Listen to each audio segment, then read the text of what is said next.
Hello, Wanderers. I'm Jess. And I'm Hannah. And welcome to Wicked Wanderings.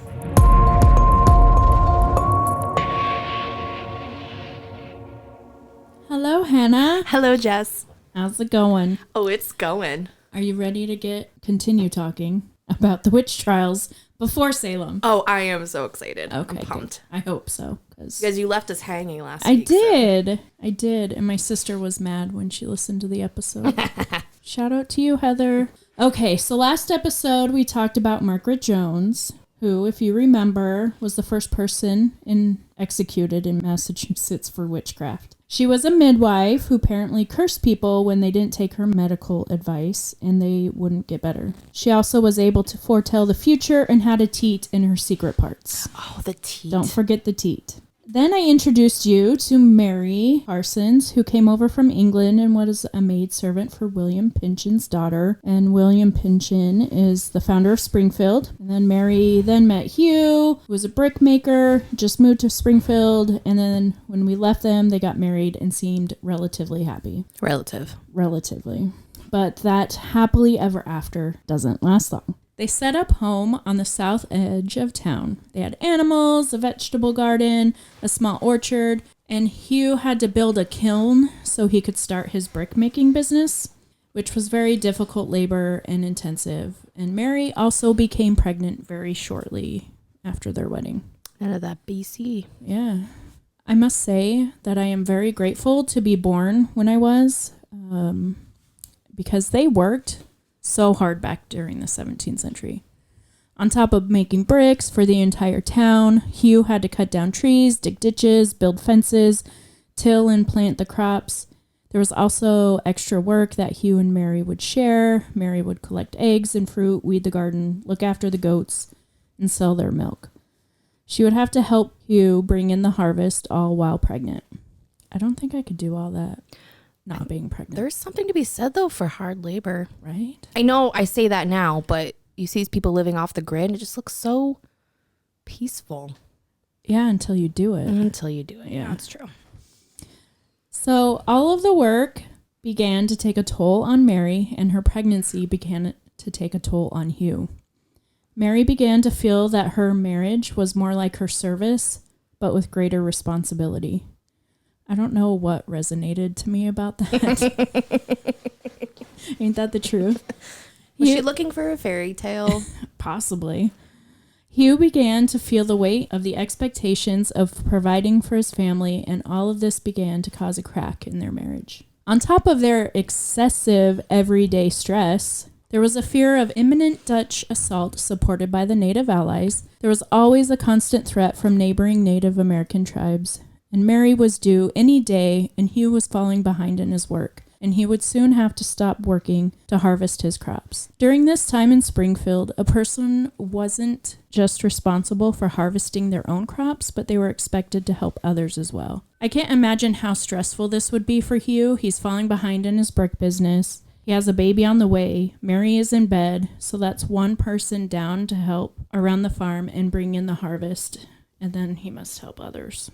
Because that's like a community thing? Yeah.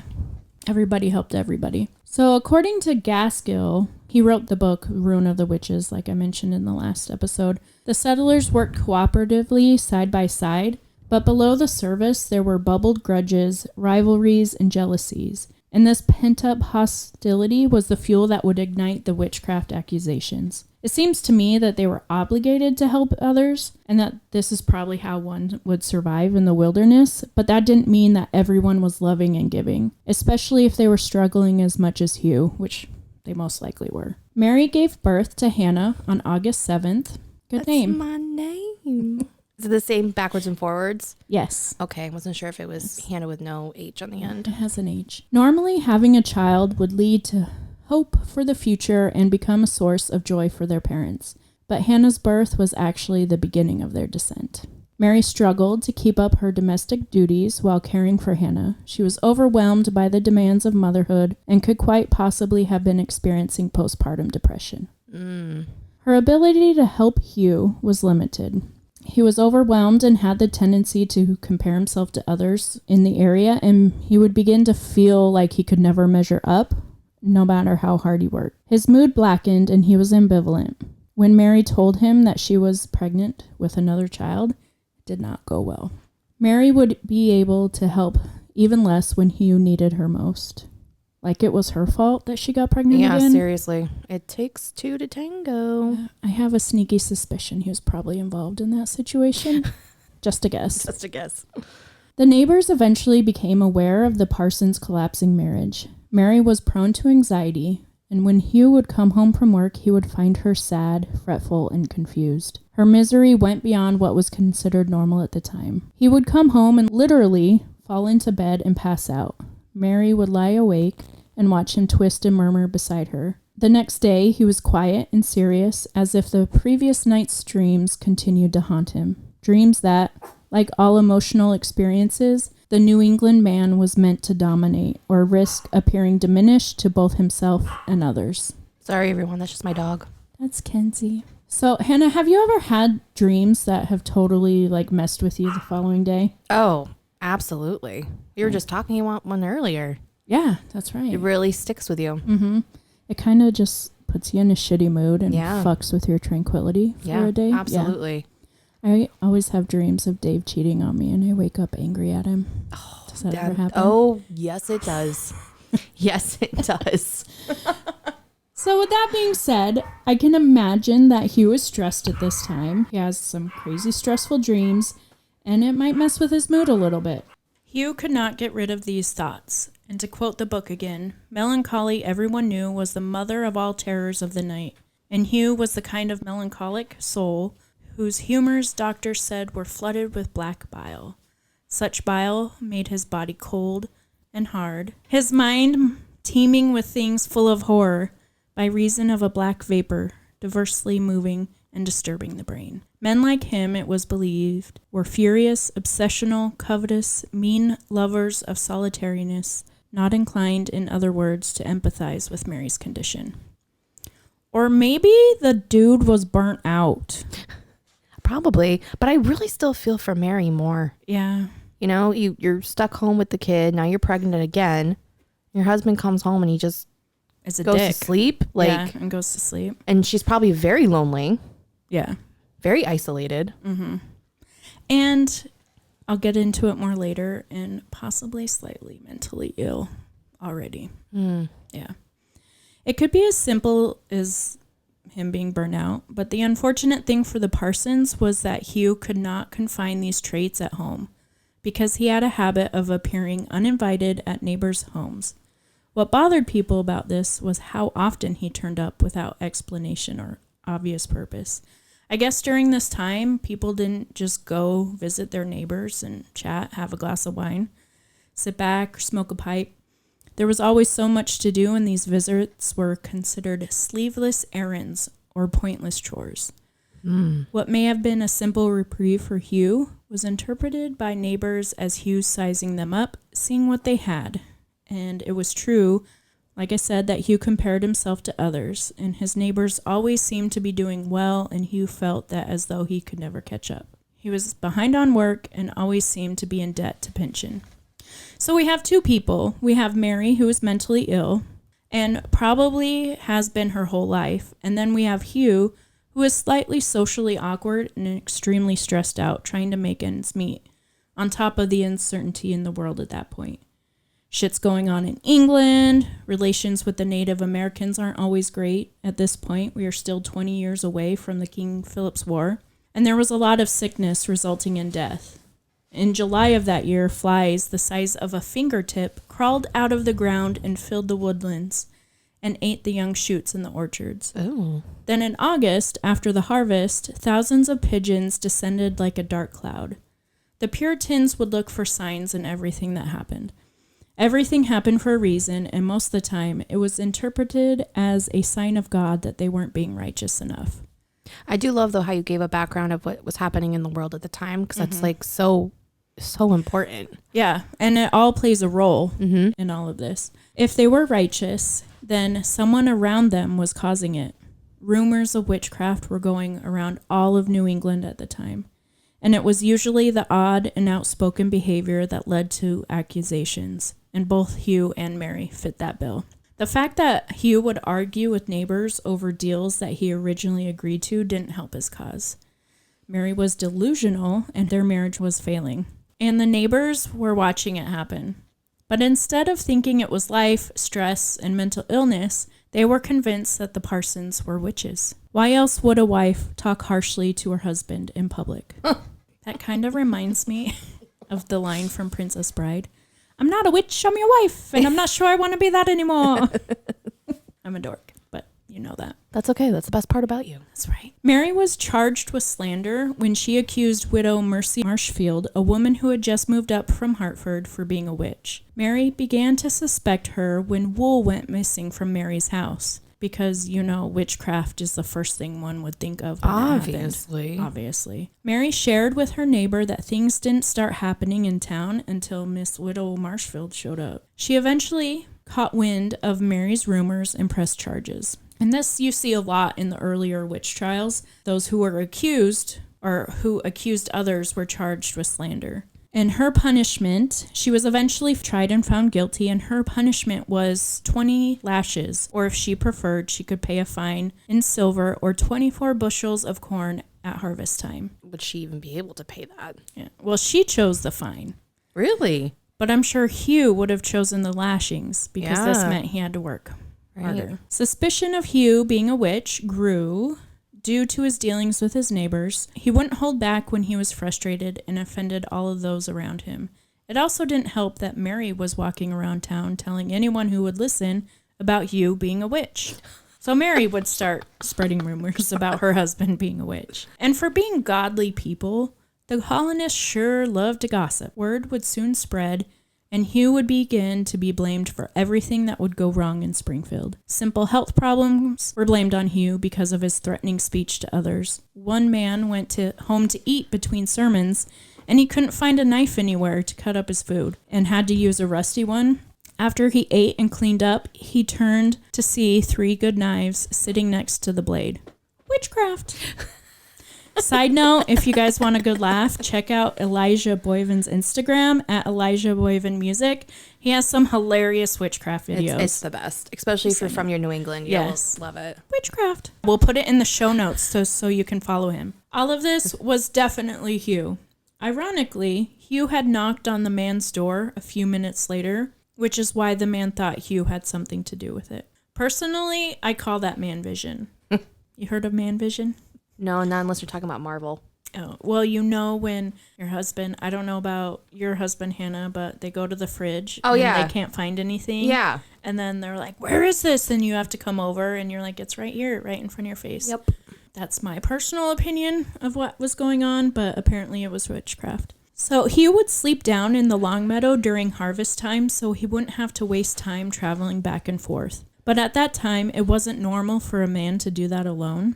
And Hugh would seek the solitude, and it was a break from a full house because they had another couple with 2 kids living in their small home. Paying rent? No, I think that was just the Puritan way. Like, Wow. come live with us. You need a home. And at this point, is the other baby born yet? Not yet. I mean, that makes sense to me. I would have probably done the same thing. Like, What, sleep in a field instead with your family? Yeah. When there's so many people. If mean, I was guess angry, so. I get it, Hugh. I get it. I just feel bad for Mary. I'm still on Team Mary right now. Yeah. When Hugh woke up in the meadow, he went over to the Edwards home and asked for some milk. This is where the shit starts to get ridiculous and funny. He went over to the Edwards home and they owed him a debt and would like payment in milk as he was thirsty. The family didn't have extra milk to give away, and Sarah Edwards told him no.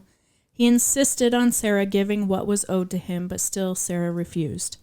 The next time Sarah went out to milk the cow, she barely got any milk, and what milk she was able to get was kind of like an orangey color. Ooh, that doesn't sound healthy. Yeah. Now, if a cow gives yellow milk, it's rich, and that milk is good for butter.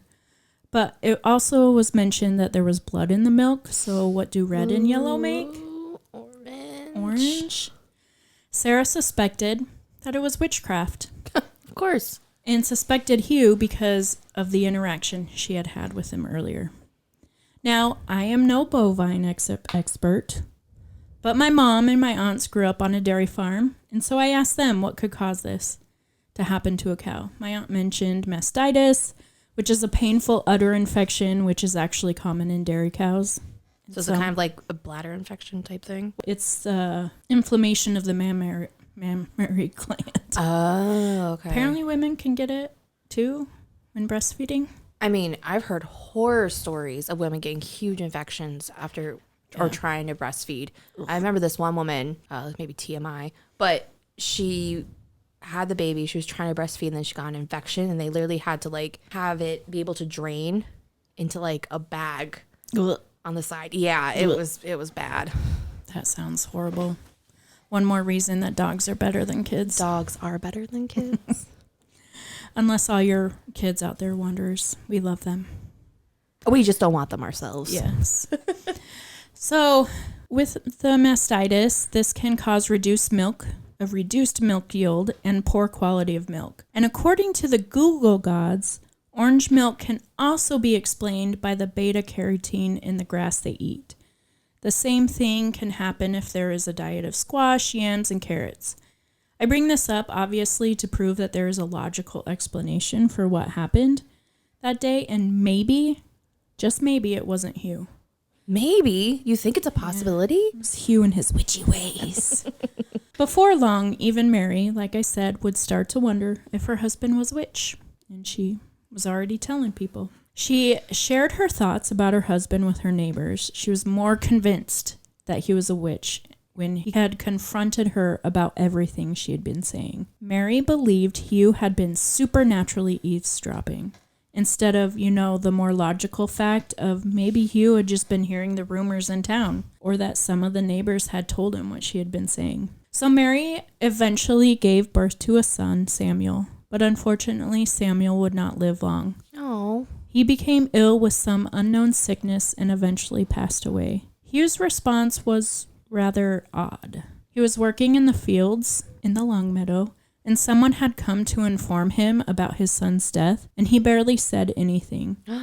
He then walked over to a neighbor's house, sat down at their table, started cutting a pipe of tobacco, and said, "I hear my child is dead," and proceeded to smoke his pipe before he headed home. When he went home, he found Mary sitting with Samuel's body. He said very little, and after a while, he got back up and returned to work in the fields, leaving Mary and the neighbors that were comforting her stunned. Wow. It's like so disconnected. Yeah. I mean, everyone grieves in their own way. And maybe it's hard for me to understand because I'm an emotional person. Yeah. As you can imagine, the death of her son did not help Mary's mental condition, and Hugh's cold reaction didn't help that either. Mary eventually confronted Hugh on his cold reaction when Sam died, and she couldn't stop thinking about the lack of feeling and how his death didn't seem to surprise him. These spiraling thoughts led Mary to one conclusion. Hugh had killed Samuel with witchcraft. Oh, good Lord. And somehow, in the months after this, Mary became pregnant for a third time. I'm surprised she let him near her. I mean, who knows if it was consensual? I don't know. That's true. Yeah. Hugh continued to be the cause of everyone's misfortune. Mercy Marshfield, so Widow Marshfield's daughter, Sarah, began to have fits blaming them on Hugh after an intense interaction between him and Mercy. He was blamed for a man falling off his horse 3 times in a row after a strange interaction with Hugh. Things would go missing and then appear suddenly. Hugh's fault, witchcraft. Mary eventually gave birth to another son, Joshua. But by 3 months old, Joshua lay sick in his cradle and Mary was beside herself. One Sunday, during a break between sermons, Mary was at the alehouse with some members of the congregation. Mary seemed to go into a trance, which there was a voice in her head. It was Satan, and he had told her that he had entered Hugh's body. Mary admitted to Satan that she might have become a witch before then, had she not been afraid. Mary slumped in the alehouse, and she consented in her heart to Satan, and to what she testified later in her trial, was transported, leaving her body in the room, and was carried away to a witches' meeting involving 2 other women in the community. I'm speechless. This is kind of intense. Right? Mary came to when the bell of the meeting house rang, and during this meeting, the other Mary Parsons, which I will talk about in a moment, had collapsed and was flailing around on the floor. Then other women began dropping and convulsing. When these women spoke, it was blasphemous and obscene. Some women spoke about storms and tornadoes lashing their souls, tides rolling up and down their bodies, and spoke of hallucinations and voices. Let's take a moment here and discuss about what else could be going on at this time with both the Marys and the other women in the congregation. It is evident that Mary Lewis Parsons, the one I've been talking about, has been struggling her whole life with some sort of mental health problem. She's prone to depression, postpartum depression. It is also possible that Mary could be experiencing postpartum psychosis. Now, I can't officially diagnose anybody, but according to the National Health Institute, postpartum psychosis is the most severe form of postpartum mental illness. It is characterized by extreme confusion, loss of touch with reality, paranoia, delusions, disorganized thought process, and hallucinations. I would say that Mary seems to be experiencing all of those, don't you think? I would absolutely agree. And also with her losing 2 babies, unfortunately, her body did not sound like it was even healthy enough to carry 2 kids. Well, her second one hadn't died yet. We'll get there. Oh, I thought He was ill in his cradle. Oh. Now I'm confused. I thought you said that the baby had died because he was in the field. The dad was in the field. That was Samuel. That was the second born. Right. That's what I said. Hannah's still alive. Right.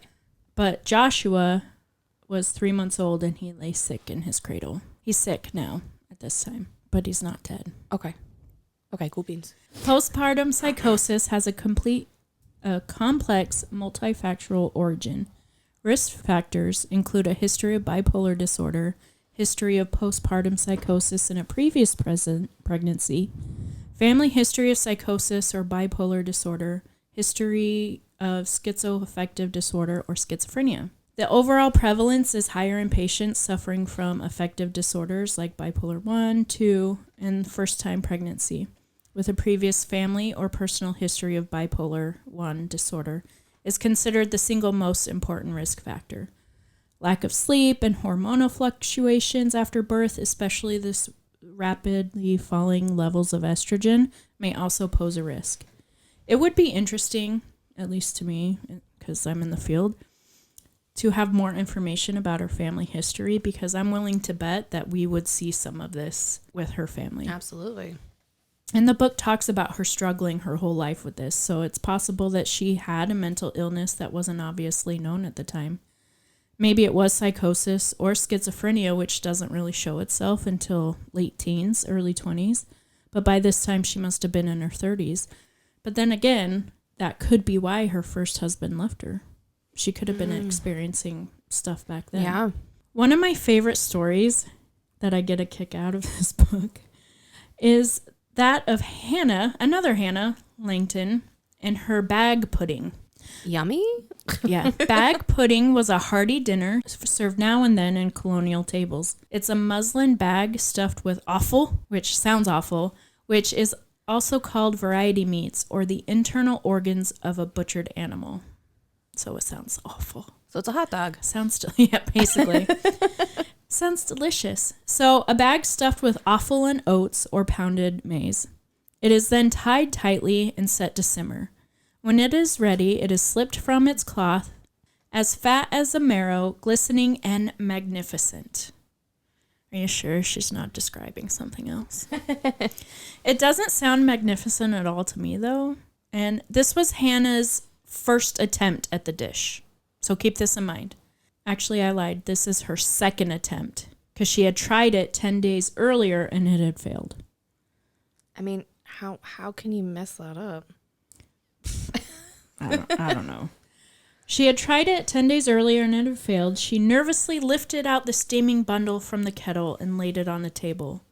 Exactly as before, the pudding slid out easily, but it was split end to end as neatly as a knife could cut it. Hannah didn't think it was her fault and was relieved when her husband George didn't blame her either. Okay. George knew who was to blame. He had just had an interaction with Hugh. Oh, boy. In which George refused to sell him some hay. Hugh became angry, so it must have been him that bewitched the pudding. That Hugh's been very busy. I know, right? No wonder he's stressed. He's bewitching everybody. When a neighbor poked his head in the door, Hannah showed him the pudding, and all three of them thought it was witchcraft. The neighbor suggested that they put a slice of the pudding in the fire, which was a spell to summon the witch. This apparently was against the law at the time, as ministers preached the counter magic was itself witchcraft. Just then, so the point of this was it would summon the witch to the home, and the first person to show up would have been the witch. Just then, Bess Sewell came to the door. Was she the witch? She came around trying to squash rumors that Mary was spreading about her being a witch. Her timing was unfortunate, but luckily for Bess, they had their sights on Hugh. So Bess waited around for their spell to work. Oh my gosh. They waited an hour or so, and someone was muttering at the door. It was Hugh. Oh, See? Hugh. That's witchcraft. This is a prime example of the ridiculousness of all of this, and it goes to show you how people, having preconceived notions of others, made the hysteria of witchcraft fit their own narrative. If this was a legit practice, Bess should have been the witch. Or Hannah was just a shitty cook. I'll go with that one. This was a recipe she was new at, and she had not once made it with it turning out. There was no reason why Hugh should have been even a thought. And of course, the next morning, these idiots go straight to William Pynchon and tell him what happened. They want justice! This created a domino effect, and others came to Pynchon with more outlandish claims of witchcraft against Hugh. The next evening, Hannah tried the pudding again. Her and George decided that if it worked, then Hannah would please George with a perfect dinner, and if it failed, they would have more proof against Hugh and his magical malevolence. None of this is Hannah's fault, though. No, None of it. None of it at all. This time, the pudding was split into 3 pieces. They went again to Pynchon, again with this proof, and he was receptive, but kept his thoughts to himself for the time being. So then everybody, even not everybody, but more neighbors started going to Pynchon about Hugh and Mary. Pynchon eventually was under pressure to address the town's moral boundaries and issued a warrant of arrest for not Hugh, but Mary Parsons. Okay. Right? She was taken to Pynchon to be questioned. He knew that she was melancholic and possibly delusional, but he also knew that he would need more proof. Mary was released to the custody of the constable, and that night, while men from the town were watching over her, Mary began to talk. She told the men that she feared Hugh had bewitched their son Samuel to death to free her up for the maize harvest. She told them about how he brawled with the devil in his sleep. And the next morning, even more neighbors that testified of Mary's obsessions with witchcraft and also Hugh's weird behavior and suspicions of witchcraft. Hugh was arrested later that day. The neighbors seemed relieved when he was finally in custody. He appeared before Pynchon the following day, and he claimed his innocence as his neighbors came up one by one to testify him. Hannah and George testified of the pudding fiasco, to which Pynchon made a note. Hugh had come to Langton's house not on any errand of his own, but because the spirit that bewitched the pudding brought him thither. Wow. So they he were believed it. So they were willing to admit that they did a counterspell? Yeah. I'm kind of surprised about that. I know, me too. And they were kind of like shady about how they presented it, but I mean, it came out. They weren't focused on them, they were focused on Hugh. One of the accusations was regarding his son Samuel, in which Hugh was accused of showing no affection or sorrow. Hugh took a deep breath and then spoke, saying he was full of sorrow for the death of his son, but it was in private, not in public. The meeting was adjourned until the following Monday. While all of this was going on, Mary was under house arrest with 4-year-old Hannah and baby Joshua. On Tuesday, Joshua died suddenly. Everyone assumed that Mary had murdered him. Mary didn't deny it, and she was taken into custody. What? Yep. Do you think she did? Well, she didn't deny it. I feel like she would have if she didn't, considering her state of mind. I don't know. It's interesting, but then you still have one daughter. Yeah. The hearings of both Hugh and Mary continued, and both found enough evidence to be taken to trial. This, however, had to be done in Boston, as Pynchon only had authority to conduct hearings. Hugh was charged with witchcraft, and Mary was charged with witchcraft and the murder of her son. The saving grace in Hugh's trial was that many of the witnesses couldn't leave Springfield to go to Boston. There were too many things to do. They had to harvest their crops and take care of their farms. They did send written testimonies along with Pynchon and a couple of witnesses, and Mary and Hugh ended up spending over a year in Boston jail. Wow. A whole year. Where was Hannah in all this? I think she stayed with some neighbors. Oh, okay. She's probably better off for it. Probably. Mary ended up passing away due to a sickness she contracted in jail in May of 1652. She was set to hang for the murder of her son, but had been acquitted of the witchcraft charge. Hugh was found guilty of witchcraft, but it was eventually overturned. In June of 1652, Hugh was eventually released after spending 15 horrific months in jail. The court was dissatisfied with the written testimonies, and the chief witness, his wife, was dead, so Hugh was free to go. After he paid his jail fees, of course. Of course. Hugh sold his Springfield property, and he and Hannah moved to Rhode Island, a colony that was more tolerant of people's differences. Now I mentioned that there were two Mary Parsons that were accused of witchcraft. We just talked about Mary Lewis Parsons, but Mary Bliss Parsons and her husband Joseph had also lived in Springfield at the same time as Mary and Hugh. Remember the woman that went into the fits in the sermon? That was Mary Bliss Parsons. She and her husband had moved to Northampton in 1650 from Springfield, and they soon had a falling out with neighbors after the neighbors had a streak of bad luck. One of their girls fell sick, a pig died in the swamp, a cow was bitten on the tongue by a rattlesnake, their son dislocated his knee, who claimed to see Mary Bliss Parsons on a shelf. These neighbors were the Bridgmans, who were also from Springfield, and James Bridgman was a former enemy of Hugh. Connection. Yep. Sarah Bridgman soon began telling neighbors about her suspicions of Mary Bliss Parsons being a witch because of all the things the family had been experiencing. Joseph Parsons soon caught wind of this and pressed charges against Sarah Bridgman for slander, which, like I said, is what normally happened during accusations of witchcraft. During these court proceedings, the Bridgmans shared what had happened to make them suspect her. They were joined by other witnesses. Another woman, Honor Hannum, had spun yarn for Mary. Mary then complained to Honor, in which Honor had spun some more for Mary, which resulted in the same outcome. Mary complained. Honor was confused because she had spun similar yarn for others successfully. I mean, I can understand that maybe Mary was a 17th century Karen and not a witch, but who am I to judge? Can you imagine how many Karens would be hung? Oh my goodness. Today for speaking to managers about the quality of things they purchased. Just saying. The nail in the proverbial coffin was that Mary had asked to hire one of their daughters as a maidservant, but they declined due to the rumors going around about Mary. The daughter became very sickly a few days later, and the Hannums suspected the sickness was witchcraft by the hands of one Mary, a.k.a. Karen Bliss Parsons.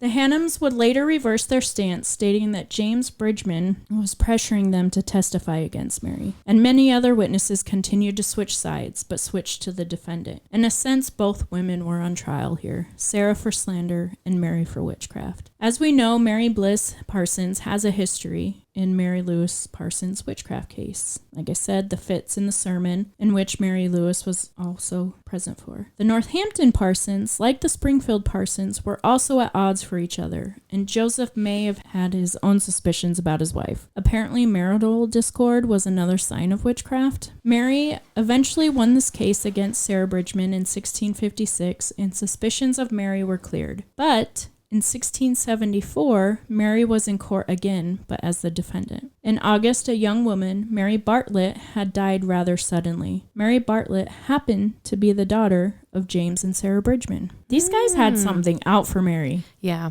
Do you see where this is going? They felt that Mary Bartlett's death was by some unlawful and unnatural means, and by means of some evil instrument. And they had an idea of who was responsible.